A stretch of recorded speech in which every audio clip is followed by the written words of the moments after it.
Hey everybody, I'm back again.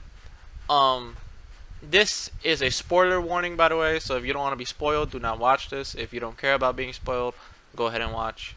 This is just my opinions and basically me reviewing the first half of Wakfu Season 3, Episode 1 through 13. And another thing, if this is your first time watching the Wakfu series, don't worry. It's not going to be 13 episodes. They did this before with season 2. How season 2 they uploaded only 13 episodes cuz I watched season 2 on Netflix at the time, and then like when Netflix took too long to upload the rest, I watched the rest of it on the internet. Um but yeah, that's how they usually do it. They upload the first half and then they upload the final half. So they're either gonna do that, or they're gonna make the final episode like an hour-long movie or something like that. But yeah, let's begin. Now, Wakfu season 3. A lot of us Wakfu fans were fucking waiting for this for such a long time that they teased us with trailers. They showed videos of like the studio drawing the characters for season 3 and all that stuff. And then finally it came out. Episode 1 was really, really good. Episode 1 starts off great. You know, friendly, happy family. Tristapan's family. Hugo looking for his brother. Amelia being Amelia. And then boom, out of nowhere, Adamite just comes out of nowhere. Evil, has all the dofus inside his body. He's just kicking so much ass. That was a great way to start the season off. The rest of the season, I'll admit, like, don't get me wrong, I loved it, but the rest of the season was the rest of the episodes were kind of slow paced until they eventually got to the tower. Because before they got to the tower, all they really did was like talk about what's going on, and then Oropo pretty much accelerated time to them getting like older, and all that stuff, and making them see their inner demons, and there's a whole bunch of stuff. And then when they finally got to the tower, that's when the episodes started getting good.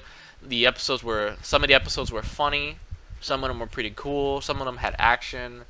I think the funniest episode to me has to be when the baby is about to be born.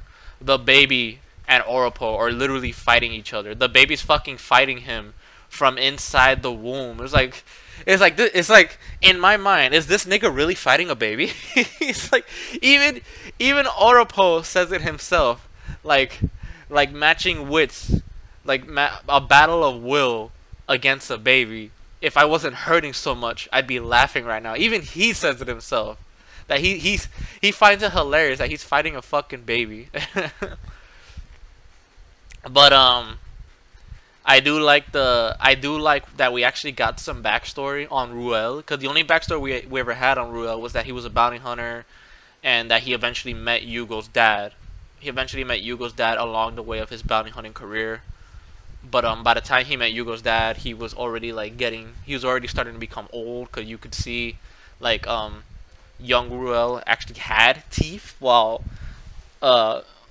kinda young Ruel had some missing teeth, and he had the old man voice. And then they actually show his past. Ruel is actually a married man. He's a married man, and he married a pretty cool and a good looking female that's the same race as him. And everything was going well until, like, you know, his Mr. Krabs side came out, and he was like, oh, I gotta go. And then him and her, they made up. They're with each other again. So I find that pretty nice that Ruel eventually got the girl back, and that he tells her to his face that he was a bad husband, but the fact that he loves her never changed. He still loves her to this day. And then the final battle, pretty much the final battle with the gang versus Oropo. The Oropo villain was kind of weird.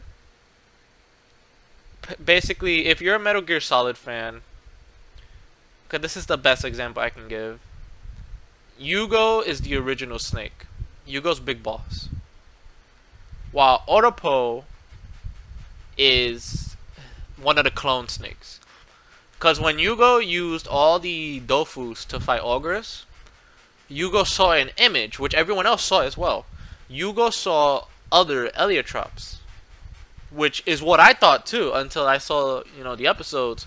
Those weren't Eliotrops, those were other versions of Yugo. Because at the time when Yugo used the Dofus, his greatest desire, aside from helping Tristapan, his greatest desire at the time was to find his people. And the Dofus deformed his wish by creating other versions of himself and sending them through time.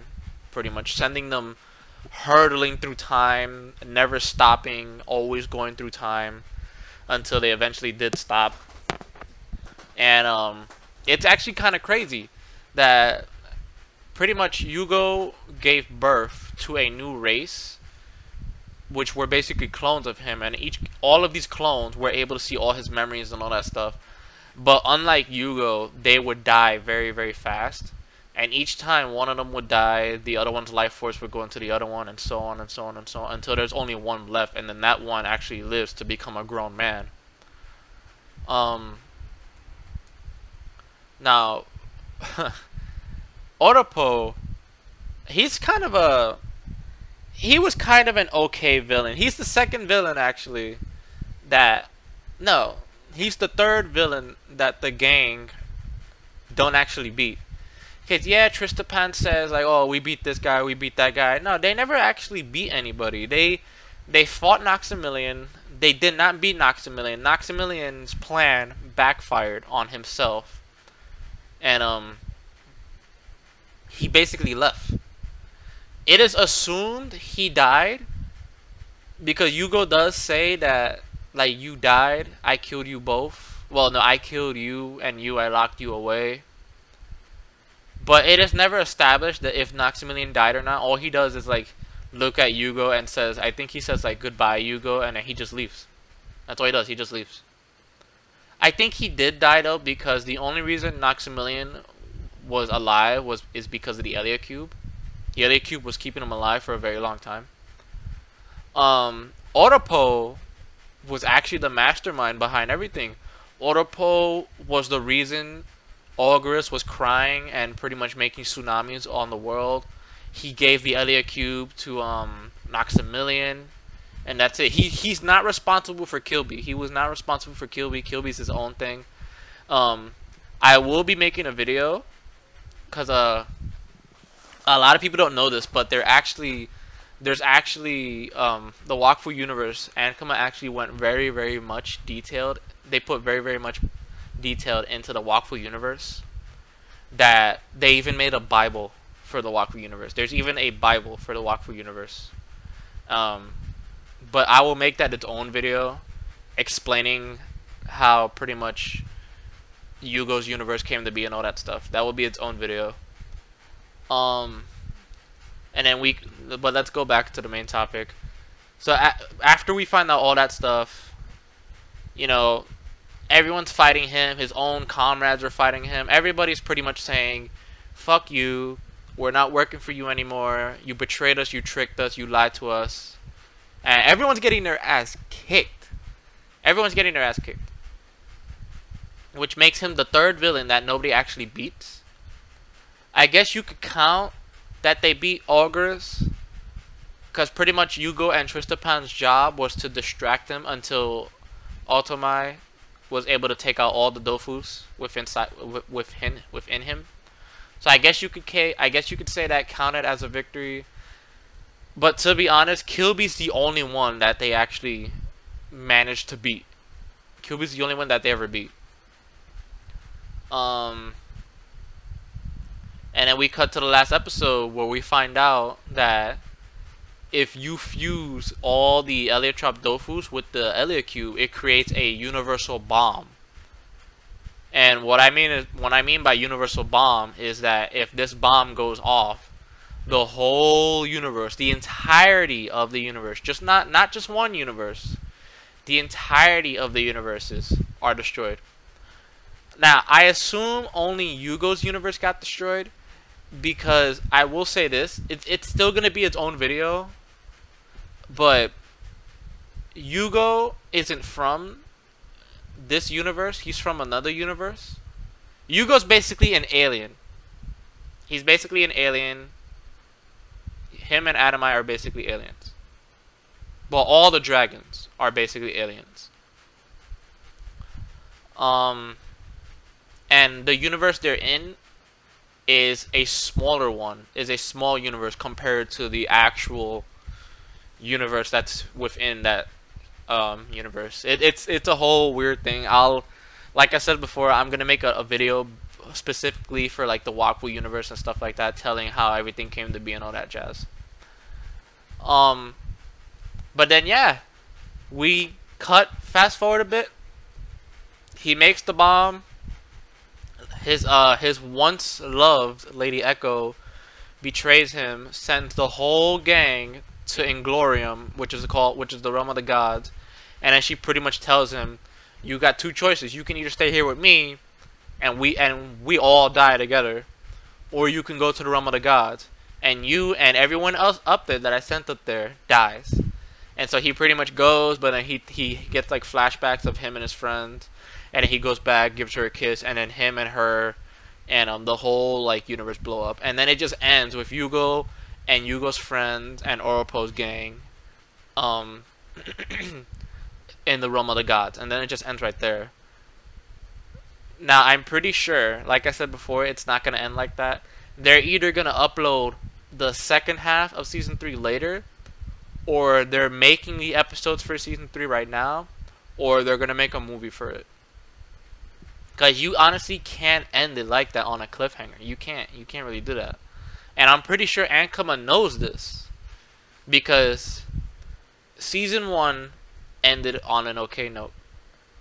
Season 2 ended on an okay note. Well, okay, season 2 actually, yeah, season 2 ended on an okay note. And they could have actually stopped. They could have been stopped making Wakfu episodes, but they were like, you know what, let's keep going. So then they made the Ogres episodes, which were like 3 OVAs pretty much. Well, not 3 OVAs. You could say season 2.5. No, season 3.5 pretty much. And then they made season 3. So if you're pissed off at how it ended, don't worry, they're gonna keep going. I'm pretty sure they're not gonna stop. But yeah, that's what I wanted to talk about. I did like the first half of season 3. I found it very good and enjoyable. So I cannot wait for the second half, or even a movie at that. Now, like I said before, I will be making another video, maybe later today or tomorrow, explaining the Wakfu universe and how Yugo's people and all that stuff came to be and all that jazz. But until then, I will see you all next time in the next thing I do. Bye bye.